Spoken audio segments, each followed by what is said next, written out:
Thank you for tuning in to Panther Road Classics. Today, I want to introduce you to a very special person. This is Dan Taylor. Dan is going to be introduced to the Football Hall of Fame.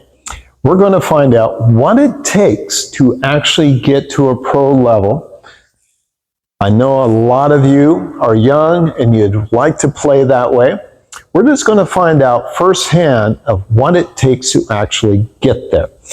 Now, Dan, tell us a little bit about your parents. Well, my father was self-made, came off a small farm down by Olympia, Washington. My grandfather was a state policeman, went in the military, used his GI Bill, got his attorney degree. Met my mom when he was over in Europe. She was a teacher. She came back with him. And I was raised by them, and it was kind of interesting because he always had me working. If I wanted something, he said, well, get a job. So I was one that had the paper out that had 200 papers because I wanted the money. I was the one that did yard work, and it just continued. Was he into sports? He loved sports, but he was not athletic. My grandfather was. My grandfather was a 4-year letterman in football at Washington State University. My dad was intellectual. My Aunt Susan was very athletic. Nice. So when did you start playing? At what age? Well, I was always running around playing with the kids when I grew up. It was different. We'd have pickup baseball games, basketball, football, all the time. But I started playing football my 10th grade year in high school because I played soccer before that. And I was a lot boy at a car lot before I went and worked construction. I had my driver's license. And a friend of mine rode by on his bicycle, Shane Lakey. And I'd been washing all these cars. He says, what are you doing, Dennis? I'm working. I said, what are you doing? I'm going to go sign up to play football. And I thought to myself, that sounds like more fun than what I'm doing. So I went and signed up for football. And I realized that playing football on Friday or Saturday night, I got to hit people. And instead of getting in trouble, I got my name in the paper. Nice. So tell us about high school football. Great coaching staff, great players. We had great teams. We never won a state championship. We always went far in the playoffs. It cemented me with the foundations that you need when you play a sport. And my offensive line coach here made a great statement. He said, those who do the hitting are less likely to get hurt. Yes, I agree. I really agree.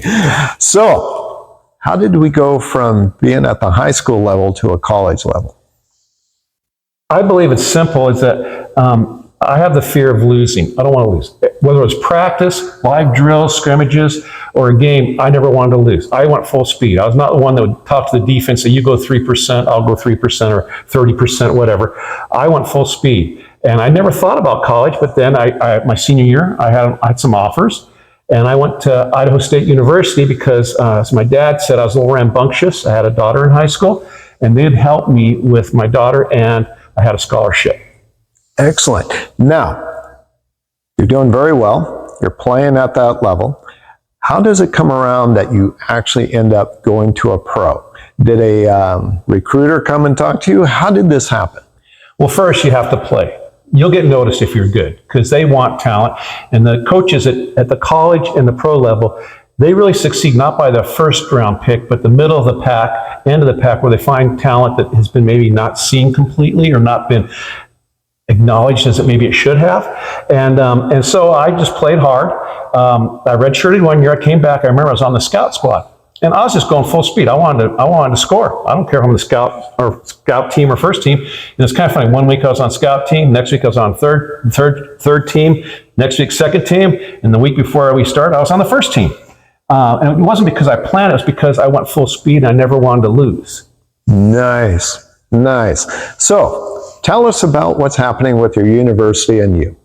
Well, I'm a 4-year letterman from there, like my grandfather was at Washington State.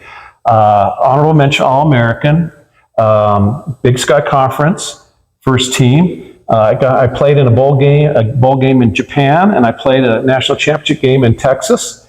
And the year we were national champs, we beat a 1A school. We had more talent than we should have because a school in California quit football. We had them come in recruiting.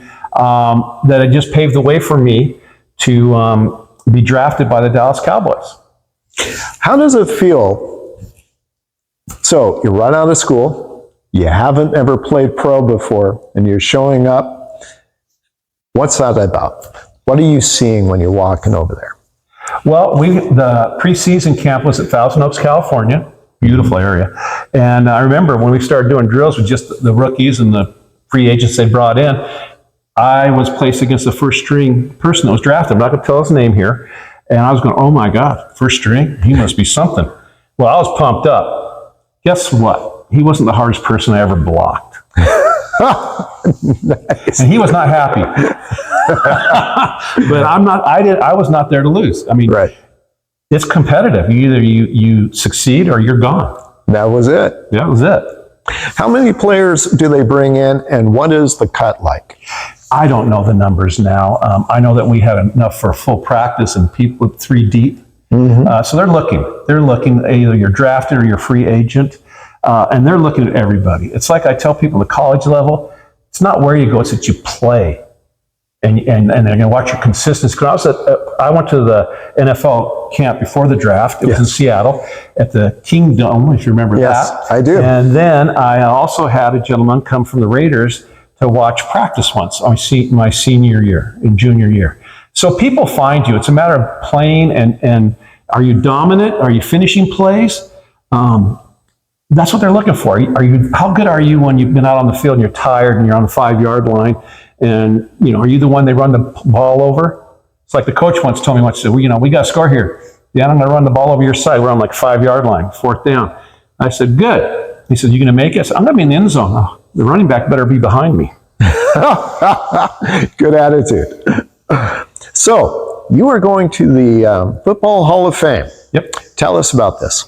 It's amazing. I never expected this, but it's an honor. I'll be flying out next week. I'll be doing a bunch of events, spend some time with the president, talking to the team there, the ISU team, telling them what I've watched them and give them my feelings on them to make sure they understand it's my view, not their coaches or the universities when I talk to them.